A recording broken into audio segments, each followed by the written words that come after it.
না মাসুদ, না মাসুদ, তুই কি করছিস মাসুদ? তুই শান্ত হ। আমি আর কোনোদিন তোরা অমানুষ বলবো না, কোনোদিন গুন্ডা বলবো না।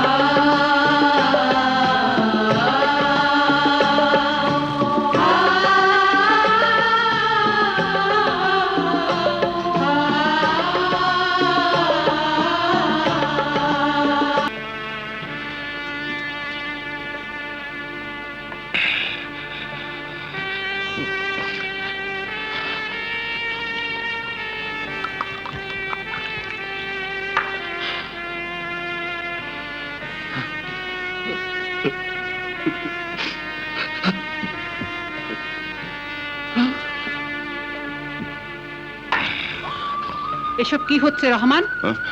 তোমার কি কাণ্ড জ্ঞান বলতে কিছুই নেই? কাণ্ড জ্ঞান? আরে তুমি তো একদিন নিজ হাতে বোতলের পর বোতল মদ খাইয়ে বেহুশ করে রাখতে, আজ আমি নিজের হাতে ঢেলে খাচ্ছি। রাত পোহালে জনির সাথে মিলির বিয়ে? বিয়ে? কোনো বিয়ে শাদী হবে না যতক্ষণ না আমার ছেলে বাড়িতে ফিরে আসবে। ছেলে? কে তোমার ছেলে? সমাজে পিতৃ পরিচয়হীন একটা অমানুষ, আজ মাস্তান বলে যার পরিচয়, সেই মাস্তান মাসুদি আমার রক্তের সন্তান। নেশার ঘরে কি সব আবল তাবল বলছো? আবল তাবল নয়, আবল তাবল নয় তো না। ওই মাস্তান মাসুদি আকবর শেঠের বোন রিনার গর্ভের সন্তান, যে রিনাকে আমি মাজারে বিয়ে করেছিলাম। মাসুদ আমার ছেলে, মাসুদ আমার সন্তান। রিনা তাহলে আজও বেঁচে আছে? না না না, হতভাগী বেঁচে নেই, বেঁচে আছে আমার সন্তান। এত বছর পর তুমি আমার সাথে নতুন চক্রান্তে মেতে উঠেছো।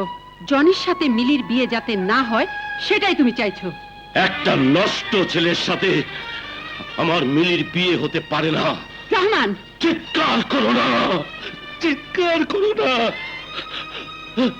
সারা জীবন আমি পাপ করেছি, আর এই পাপী হাত দিয়ে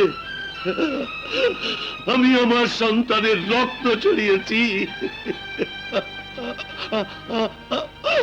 আমার জন্য রিনা মরেছে, আর মাসুদ পিতৃ পরিচয় না পেয়ে নষ্ট হয়ে গেছে, নষ্ট হয়ে গেছে। তুমি যতই ষড়যন্ত্রে মেতে উঠো না কেন রহমান, আমি তোমাকে ছাড়বো না।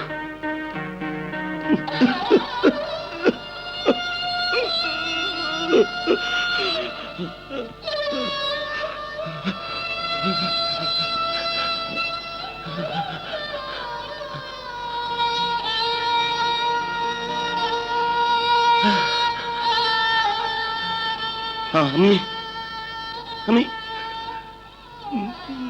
মাসুদের সন্ধানে যাব, আমি মাসুদের কাছে যাব।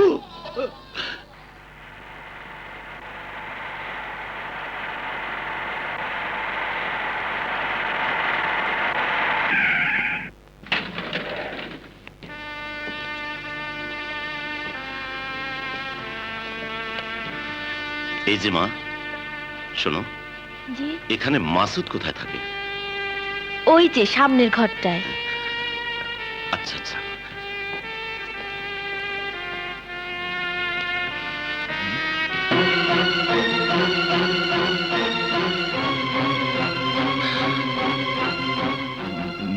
কেরামত। মালিক, আপনি? তুই তুই কেরামত না? হ্যাঁ মালিক, আমি সে পাপী কেরামত। কেরামত, আমি জানতে চাই মাসুদি কি আমার রক্তের সন্তান? হ্যাঁ মালিক, মাসুদ আপনারই সন্তান।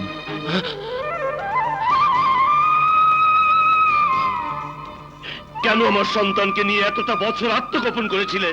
আপনার ভয়ে মালিক। আমার ভয়? হ্যাঁ মালিক, হ্যাঁ। জীবনে অনেক পাপ আমি করেছি, কিন্তু বিবেকের তাড়নায় সেদিন আপনার হুকুম অমান্য করেছি। গর্ভবতী বেগম সাহেবাকে আমি খুন করতে পারিনি। বল কেরামত, কোথায় আমার রিনা? কোথায় আমার মাসুদ? বল কোথায়? মানুষ যতই অমানুষ হোক না কেন মালিক, রক্তের টানে নিজেকে ফিরিয়ে রাখতে পারে না। একদিন না একদিন নিজের রক্তের কাছেই ছুটে আসতে হয়। আমি আমি আপনার সন্তানকে ধরে রাখতে পেরেছি, কিন্তু বেগম সাহেবাকে ধরে রাখতে পারিনি। একদিকে মাসুদ পৃথিবীর মুখ দেখলো, অন্যদিকে বেগম সাহেবা পৃথিবী ছেড়ে চলে গেলেন। রহমান সাহেব, আমার মায়ের সন্ধান করার কোনো অধিকার আপনার নেই। বাবা মাসুদ, আমি যে তোর জন্মদাতা পিতা। ব্যাস ব্যাস রহমান সাহেব, ব্যাস, অনেক নাটক করেছেন। আজ আমাকে সন্তানের স্বীকৃতি দিয়ে আপনার স্বার্থকে উদ্ধার করার জন্য আর নাটক করতে হবে না। বিশ্বাস কর বাবা, আমি তোর সাথে নাটক করতে আসিনি। হ্যাঁ হ্যাঁ, যে কলঙ্কিত পিতা তার গর্ভবতী স্ত্রীকে হত্যা করে এই সন্তানের পরিচয় পৃথিবী থেকে মুছে ফেলতে চেয়েছিল, সে মানুষ না, সে একটা অমানুষ। আমি তাকে পিতা বলে স্বীকার করি না। মাসুদ, তাহলে কেন ছোটবেলা থেকে তুই আমার কাছে তোর পিতার পরিচয় জানতে চেয়েছিস? তাহলে কেন পিতৃ পরিচয়ের অভাবে তুই সমাজে নষ্ট হয়ে গেছিস?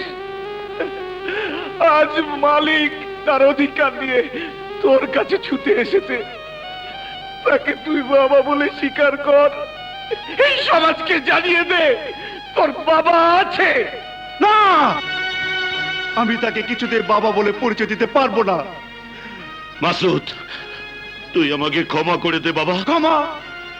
আপনাকে ক্ষমা করে দিলে কি আমার জান্নাতবাসীর মাকে ফিরে পাবো? আপনাকে ক্ষমা করে দিলে কি আমার নষ্ট হয়ে যাওয়া জীবনটাকে ফিরে পাবো? আপনাকে ক্ষমা করে দিলে কি এই বস্তিবাসীর সমস্ত ক্ষতিপূরণ ফিরে পাবো? জানি আমি আমি কিছুই ফিরিয়ে দিতে পারবো না, তবুও তুই আমার বুকে ফিরে আয় বাবা। রহমান সাহেব, ওই পাষাণ বুকে আমি কোনদিন ফিরে যেতে পারবো না। আপনি চলে যান, এই মুহূর্তে বস্তি থেকে চলে যান।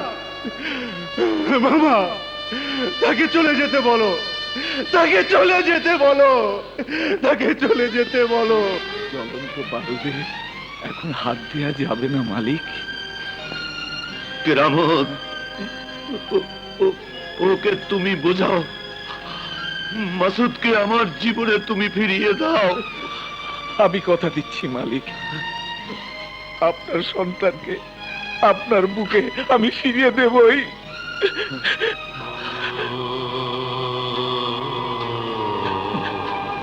Oh